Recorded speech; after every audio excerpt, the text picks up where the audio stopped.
So all students, very good evening and I wholeheartedly welcome you all for Enlightened Educators. And ಇಲ್ಲಿ ನೋಡಿ ಇನ್ನೊಂದು ಮಹತ್ತರ important update ಬಂದಿದೆ. ಈ ಅಪ್ಡೇಟ್ ಬಂದು ಅತಂತ್ರ ಪರಿಸ್ಥಿತಿಗೆ ತಂದಿಟ್ಟಿರೋ ಅಪ್ಡೇಟ್ ಅಂದರೂ ತಪ್ಪಿಲ್ಲ. ಯಾಕೆ ಅಂತ ನಾನು ಹೇಳ್ಬಿಡ್ತೀನಿ. ಅದಕ್ಕೂ ಮುಂಚೆ ಈ ಒಂದು ಅಪ್ಡೇಟ್ ಬಂದು VTU ಅಪ್ಡೇಟ್ಸ್ ಕಡೆಯಿಂದ ಬಂದಿರೋ ಅಂಥದ್ದು. ಆ್ಯಂಡ್ ಇದು ಬಂದು ನಿಮಗೆ ಇದರಲ್ಲಿ ಸಿಗುತ್ತೆ, ಯಾವುದು ನಮ್ಮ VTU ಸರ್ಕ್ಯುಲರ್ನಲ್ಲಿ ಇದು VTU ಸರ್ಕ್ಯುಲರ್ಸ್ ಎಕ್ಸಾಮಿನೇಷನ್ ಸರ್ಕ್ಯುಲರ್ನಲ್ಲಿ ಸಿಗುತ್ತೆ. ನಾಳೆ ಅಥವಾ ನಾಳಿದ್ರಲ್ಲಿ ಸಿಗುತ್ತೆ, ಇಲ್ಲ ನಾಳೆನೇ ಗ್ಯಾರಂಟಿ, ನಾಳೆನೇ ಸಿಗುತ್ತೆ. ಆ್ಯಕ್ಚುಲಿ ಏನಂತಂದರೆ ಇಲ್ಲ ಇವತ್ತು ರಾತ್ರಿನೇ ಅಪ್ಡೇಟ್ ಆಗಿರ್ಬೋದು, ಚೆಕ್ಔಟ್ ಮಾಡ್ಕೊಳ್ಳಿ ಆಯಿತಾ. ಇವತ್ತಿಂದನೇ ಸ್ಟಾರ್ಟ್ ಆ್ಯಕ್ಚುಲಿ ಇದು. ಸೊ ಹಂಗಾಗಿ ಬಂದಿರುತ್ತೆ ಎಷ್ಟೋ ತನಕ, ನಾನು ಚೆಕ್ ಮಾಡಿಲ್ಲ, ಬಂದಿರುತ್ತೆ ಎಷ್ಟೋ ತನಕ ನೋಡಿ. ಆ್ಯಂಡ್ ಏನಪ್ಪ ಅಂತ ಹೇಳಿದ್ರೆ ಇಲ್ಲಿ ಯಾಕೆ ಅತಂತ್ರ ಪರಿಸ್ಥಿತಿ ಅಂತ ಹೇಳ್ತಿದ್ದೀನಿ ಅಂದರೆ, ಈ ರಿವ್ಯಾಲ್ಯೂಯೇಷನ್ ಅಪ್ಲಿಕೇಶನ್ ಬಂದು ಅಪ್ಡೇಟೆಡ್ ರಿಸಲ್ಟ್ಸ್ ಅನೌನ್ಸ್ಡ್ ಆನ್ 36/2026 ಓಕೆನಾ. ಸೊ 36/2026 ಅನೌನ್ಸ್ ಆಗಿರೋ ರಿಸಲ್ಟ್ ಯಾವುದು? 6th ಸೆಮ್ ರಿಸಲ್ಟು, ಹೌದಾ.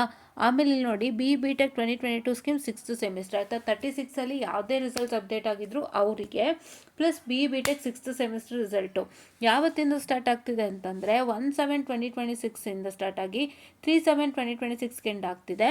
ಆ್ಯಂಡ್ ನಮ್ಮ ಯಾವುದು 4/7/2026ಗೆ ಪೆನಾಲಿಟಿ ಆಫ್ ₹500 ಆಯಿತಾ. ಇಷ್ಟು ವಿಷಯ. ಈಗ ನಾನು ಅತಂತ್ರ ಪರಿಸ್ಥಿತಿ ಬಗ್ಗೆ ಮಾತಾಡೋದಕ್ಕೆ ಬರ್ತೀನಿ. ಸೊ ಏನು ಅತಂತ್ರ ಪರಿಸ್ಥಿತಿ, ಯಾಕೆ ಪ್ರಾಬ್ಲಮ್ ಆಯಿತು ಇಲ್ಲಿ, ಯಾಕೆ ಈ circular is creating a chaos and problems ಅಂತ ಹೇಳಿದ್ರೆ, 6th ಸೆಮಿಸ್ಟರ್ ಮಕ್ಕಳಿಗೆ ಸುಮಾರು ಜನಕ್ಕೆ ಬ್ಯಾಕ್ಲಾಗ್ ರಿಸಲ್ಟ್ ಬಂದಿಲ್ಲ. 22 ಸ್ಕೀಮ್ ಸ್ಪೆಷಲಿ, ನಾನು ಬೇರೆ ಸ್ಕೀಮ್ ಬಗ್ಗೆ ಮಾತಾಡಲ್ಲ ಓಕೆನಾ. 22 ಸ್ಕೀಮ್ ಮಕ್ಕಳಿಗೆ, even 21 scheme students under 22 scheme ಅವರು ಇದೆ ನಿಮ್ಗಳ ಜೊತೆನೇ ಬರೆದಿದ್ದಾರೆ, ಅವ್ರು ಯಾರಿಗೂ ಬಂದಿಲ್ಲ ರಿಸಲ್ಟು, ಹೌದಾ. 2018 ಸ್ಕೀಮ್ಗೆ ಸಪ್ರೇಟಾಗಿ ಎಕ್ಸಾಮ್ ಮಾಡ್ತಾರೆ, ಅದು ಕತೆ ಬಿಡಿ, ಅದು ಅವ್ರಿಗೆ ನೆಕ್ಸ್ಟ್ ಇದೆ.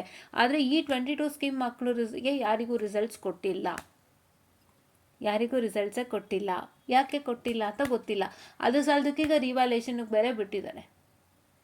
ಏನು ಹೇಳ್ತೀರಾ VTUಗೆ? ಫಸ್ಟ್ ಆಫ್ ಆಲ್ ಎಲ್ಲ ರಿಸಲ್ಟ್ಸು ಕ್ಲಿಯರ್ ಔಟ್ ಮಾಡಿ ತಾನೇ ಹಾಕಬೇಕು. ಇಲ್ಲ ಅಟ್ಲೀಸ್ಟ್ ಇಲ್ಲಿ ರೆಗ್ಯುಲರ್ ಸ್ಟೂಡೆಂಟ್ಸ್ ಅಂತ ಮೆನ್ಷನ್ ಮಾಡಿದರೆ, ಈ 6th ಸೆಮ್ ಜಾಗದಲ್ಲಿ ಕೆಲವು ಸರ್ಕ್ಯುಲರ್ಗಳಲ್ಲಿ ನೀವು ನೋಡಿರ್ತೀರಿ ರೆಗ್ಯುಲರ್ ಆ್ಯಂಡ್ ಅರಿಯರ್ಸ್ ಅಂತ ಮೆನ್ಷನ್ ಮಾಡಿರ್ತಾನೆ. ಸೊ ರೆಗ್ಯುಲರ್ ಆ್ಯಂಡ್ ಅರಿಯರ್ಸ್ ಹಂಗಾದರೂ ಮೆನ್ಷನ್ ಮಾಡಿದರೆ ಒಪ್ಕೋಬೋದಾಗಿತ್ತು, ಬಟ್ ಇಲ್ಲ ಅದು ಕೂಡ ಮೆನ್ಷನ್ ಮಾಡಿಲ್ಲ.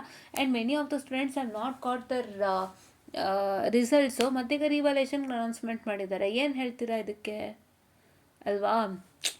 ಅದಕ್ಕೆ ಇವಾಗ ನಾನೊಬ್ಬರು ಮೆಸೇಜ್ ಮಾಡಿ ನಂಗೆ ತಿಳಿಸ್ಕೊಟ್ರು ಇದನ್ನು. ನಾನು ಆ್ಯಕ್ಚುಲಿ ಇಲ್ವಲ್ಲ ಬಂದಿಲ್ಲ ಅಂತಲೇ ಹೇಳಿದೆ, ಬಟ್ ಅವರು ಈ ಮೆಸೇಜನ್ನು ಕಳಿಸ್ಕೊಟ್ರು. ಆ್ಯಂಡ್ ಅವರು ನಾನು ಕೇಳಿದೆ ಕಾಲೇಜಲ್ಲಿ, ಕೇಳಪ್ಪ ಏನೋ ಇಶ್ಯೂಸ್ ಆಗಿದೆ ಸೆಟ್ರೇಟ್ ಮಾಡೋಣ ಕಾಲೇಜಲ್ಲಿ ಕೇಳಿ ಅಂತಂದರೆ, ಕಾಲೇಜಲ್ಲೂ ಗೊತ್ತಿಲ್ಲ ಅಂತ ಹೇಳ್ತಿದ್ದಾರಂತೆ. ಅಂದರೆ college is also not having an idea, ಅಲ್ವಾ. ಸೊ ನೋಡಿ ಈ ಥರ ಪರಿಸ್ಥಿತಿಗಳು. ಏನು ಮಾಡ್ತೀರಾ, ಇವತ್ತು ನಾಳೆ ನಾಳಿದ್ದು 3 ದಿನ. ಅವ್ರು ಬಿಟ್ಟಿದ್ದ ದಿನ ಆ್ಯಕ್ಚುಲಿ ಓಪನ್ ಆಗೋದು ಒಂದು ಸ್ವಲ್ಪ ರೇರೇನೆ, ನೆಕ್ಸ್ಟ್ ಡೇಗೆ ಓಪನ್ ಆಗುತ್ತೆ.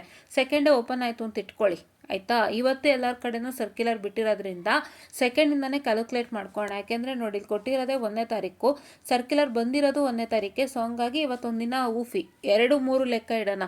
2-3ನೇ ತಾರೀಕು ಅಷ್ಟರಲ್ಲಿ ಇವ್ರು ಇಲ್ಲಿ ರಿಸಲ್ಟ್ ಕೊಡಬೇಕು, ಮತ್ತು 3ನೇ ತಾರೀಕು ಒಂದೇ ದಿನ ಸಿಗುತ್ತೆ ಮಕ್ಳಿಗೆ ಅಪ್ಲೈ ಮಾಡೋಕ್ಕೆ. ಯೋಚನೆ ಮಾಡೋಕ್ಕೂ ಶಕ್ತಿ ಇರಲ್ಲ, ಏನಿಲ್ಲ. ರಿಸಲ್ಟ್ಸ್ ಬಂತು, ಏನಾಯ್ತೇನು ನೋಡಿದ್ರೆ ರಿವ್ಯಾಲ್ಯೂಯೇಷನ್ಗೆ ಹಾಕ್ತಾ ಇರಬೇಕು. ಇದು ಯಾವ ಪರಿಸ್ಥಿತಿ ರೀ ಸ್ಟೂಡೆಂಟ್ಸ್ದು? ಯಾಕೆ VTU ರೀತಿ ಮಾಡೋದು, ಅಲ್ವಾ. ಒಂದೇ ನನ್ನ ಪ್ರಶ್ನೆ ಏನು ಅಂತಂದರೆ, ಎಲ್ಲನೂ ಕ್ಲಿಯರ್ ಕಟ್ಟಾಗಿ ಮಾಡಿರಿ ಕೆಲಸನ. ಒಬ್ರಿಗೆ ರಿಸಲ್ಟ್ ಕೊಟ್ಟು ಒಬ್ರಿಗೆ ಕೊಟ್ಟಿಲ್ಲ. ಇವತ್ತಿನ ತನಕ ಯಾರಿಗೂ ಬಂದಿಲ್ಲ 6th ಸೆಮ್ ಬ್ಯಾಕ್ಲಾಗ್ ಮಕ್ಕಳಿಗೆ. And despite of that you are giving a revaluation circular ಅಂದರೆ how will students can sustain?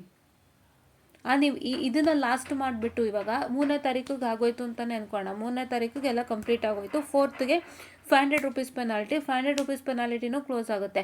ಆಮೇಲೆ ನೀವು ಈ 6th ಸೆಮ್ ಮಕ್ಕಳು ಯಾರಿಗಿನ್ನೂ ರಿಸಲ್ಟ್ಸ್ ಕೊಟ್ಟಿಲ್ಲ ಬ್ಯಾಕ್ಲಾಗ್, ಅವ್ರಿಗೆ ಕೊಟ್ಟರೆ ಏನು ಪ್ರಯೋಜನ ಆಯಿತು? ಅವ್ರಿಗೆ whether they get an opportunity ಅಗೇನೋ ಇಲ್ವೋ ಅದು ನಮಗೆ ಗೊತ್ತಿಲ್ಲ. ನಾನು ಏನಕ್ಕೆ ಹೇಳ್ತಾ ಇದ್ದೀನಿ ಅಂತಂದರೆ, ಅದು ಎಕ್ಸ್ಪ್ಲಿಸಿಟಾಗಿ ಇಲ್ಲಿ ಮೆನ್ಷನ್ ಆಗಿಲ್ಲ. ಇಲ್ಲಿ ರೆಗ್ಯುಲರ್ಸ್ ಅಂತ ಮೆನ್ಷನ್ ಆಗ್ಬಿಟ್ಟಿದ್ರೆ ಹೋಗಲಿ ಬಿಡು, ಅರಿಯರ್ಸಿಗೆ ನೆಕ್ಸ್ಟ್ ಒಂದು ಆಪರ್ಚುನಿಟಿ ಇದೆ ಅನ್ಬೋದಾಗಿತ್ತು ರಿವ್ಯಾಲ್ಯೂಯೇಷನ್ಗೆ. ಬಟ್ ಇಲ್ಲ, ಅದೇನೂ ಮೆನ್ಷನ್ ಆಗಿಲ್ಲ. 6th ಸೆಮಿಸ್ಟರ್ ಅಂತ ಡೈರೆಕ್ಟಾಗಿ ಕೊಟ್ಟಿದ್ದಾರೆ. We don't know whether arrear people is also included there, ಅಲ್ವಾ. ಅದು ನನ್ನ ಪ್ರಶ್ನೆ. ಕ್ಲಾರಿಟಿ ಬೇಕು ಎಲ್ಲದಕ್ಕೂ. ನಾವೇ ಅಸಂಪ್ಷನ್ ಇಲ್ಲಿ ಮಾಡ್ಕೊಳಕ್ಕಾಗಲ್ಲ, because these are circulars. That is why I am telling there is no clarity ಅಂತಂದೇಳಿ ಆಯಿತಾ. ಈಗ ನಾನು ಅಸಂಪ್ಷನ್ ಮಾಡಿ ನಿಮ್ಗೆ ಏನೋ ಚಾನ್ಸ್ ಸಿಗುತ್ತೆ, ನಾನು ಹೆಂಗೆ ಹೇಳೋಕ್ಕಾಗುತ್ತೆ ಹೇಳಿ. ಅರಿಯರ್ ಮಕ್ಕಳಿಗೆ ನಿಮಗೆ ರಿಸಲ್ಟ್ ಬಂದಮೇಲೆ ಮತ್ತೆ ಚಾನ್ಸ್ ಕೊಡ್ತಾರೆ, ನಾನು ಹೆಂಗೆ ಹೇಳೋಕ್ಕಾಗುತ್ತೆ? ನಮಗೆ ಕ್ಲಾರಿಟಿ ಬರ್ತಾ ಇಲ್ಲ ಇಲ್ಲಿ, ಅದು ಸಮಸ್ಯೆ ಆಗಿದೆ. ನಾನು ಏನಕ್ಕೆ ಅಪ್ಡೇಟ್ ಕೊಟ್ಟಿದ್ದು ಅಂದರೆ ಫೇಲ್ಡ್ ಆಗಿರೋದು ಯಾರು ಮಕ್ಕಳಿದ್ರೆ ಅವರು ರಿವಾಲ್ಯೂಷನ್ಗೆ ಹಾಕ್ಕೊಳ್ಳಿ ಅಂತ. ಬಟ್ ಇಲ್ಲಿ ಫೇಲ್ಡ್ ಸುಮಾರು ಜನ ಫೇಲ್ಡ್ ಮಕ್ಕಳಿಗೆ ರಿಸಲ್ಟ್ಸ್ ಕೊಟ್ಟಿಲ್ಲ, ಅವ್ರದ್ದು ಏನಕ್ಕೆ ಡೈಲಮಲ್ಲಿ ಕೂತಿದೆ ಅಲ್ವಾ. ಸೊ ಮತ್ತೆ ಅವ್ರಿಗೆ ಆಪರ್ಚುನಿಟಿ ಸಿಗುತ್ತೆ ಅಂತ ಹೆಂಗೆ ಅಂದ್ಕೊಳ್ಳೋದು, ನಾವು ಹೆಂಗೆ ತಿಳ್ಕೊಳ್ಳೋದಲ್ವಾ. ಸೊ ಈ ರೀತಿಯಾಗಿ ಅದಕ್ಕೆ ನಾನು ಹೇಳೋದು, ಪ್ಲೀಸ್ ದಯವಿಟ್ಟು ವಿ ಟಿ ಅವ್ರಿಗೊಂದು ರಿಕ್ವೆಸ್ಟು, ಬೇಗ ಅವ್ರ ರಿಸಲ್ಟ್ಸ್ನ ಅನೌನ್ಸ್ಮೆಂಟ್ ಮಾಡಿಬಿಡಿ, ಅವ್ರಿಗೆ ಈಗಲೇ ಅಪ್ಲೈ ಮಾಡೋಕ್ಕೆ ಆಪರ್ಚುನಿಟಿ ಕೊಡಿ. ಎರಡೇ ನನ್ನ ರಿಕ್ವೆಸ್ಟ್. ಯಾಕೆಂತ ಹೇಳಿದ್ರೆ ತುಂಬ ಕಷ್ಟ ಇದೆ ಸ್ಟೂಡೆಂಟ್ಸ್ಗೆ, ದೇ ಆರ್ ವೇಟಿಂಗ್. ಪಾಪ ನಿನ್ನೆಯಿಂದನೂ ಮೆಸೇಜ್ ಮಾಡ್ತಿದ್ದಾರೆ. So it is like it's a problem for students, they have to wait ಅಲ್ವಾ. ಸೊ ಪ್ಲೀಸ್ ಅವರ ರಿಸಲ್ಟ್ಸ್ನ ಬೇಗ ಅನೌನ್ಸ್ಮೆಂಟ್ ಮಾಡಿ. If in case they have an extra chance, please to even inform that they have an extra chance for evaluation.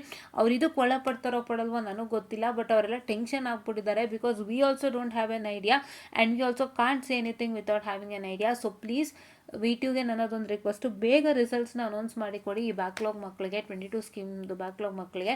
ಜೊತೆಯಲ್ಲಿ ಅವರಿಗೆ ರಿವ್ಯಾಲ್ಯೂಯೇಷನ್ಗೂ ಅವಕಾಶ ಮಾಡಿಕೊಡಿ. Let they apply within this period ಅಂತ ಹೇಳ್ತಾ, ಸೊ ಎಲ್ಲರೂ ಯಾರು ರಿವ್ಯಾಲ್ಯೂಯೇಷನ್ಗೆ ಹಾಕೋದಿದ್ರೆ ದಯವಿಟ್ಟು ಹಾಕ್ಬಿಡಿ ರಿವ್ಯಾಲ್ಯೂಯೇಷನ್ಗೆ. ಸೊ ದಿಸ್ ಇಸ್ ಒನ್ ಏನಂತ ಹೇಳ್ತಾರೆ ಬಿಗ್ ಥಿಂಗ್ ಆಯಿತಾ. ಎಲ್ಲರೂ ಯೋಚನೆ ಮಾಡಿ ರಿವ್ಯಾಲ್ಯೂಯೇಷನ್ಗೆ ಹಾಕಬೇಕು ಅನ್ನೋಂಥ ಟೈಮ್ ಅಲ್ಲ ಇದು, because it's a time of placement. So ನಿಮ್ಮ ಪ್ಲೇಸ್ಮೆಂಟ್ ಸಕ್ಸಸ್ಫುಲ್ ಆಗಬೇಕು ಅಂದರೆ ರಿವ್ಯಾಲ್ಯೂಯೇಷನ್ಗೆ ಹಾಕಿ.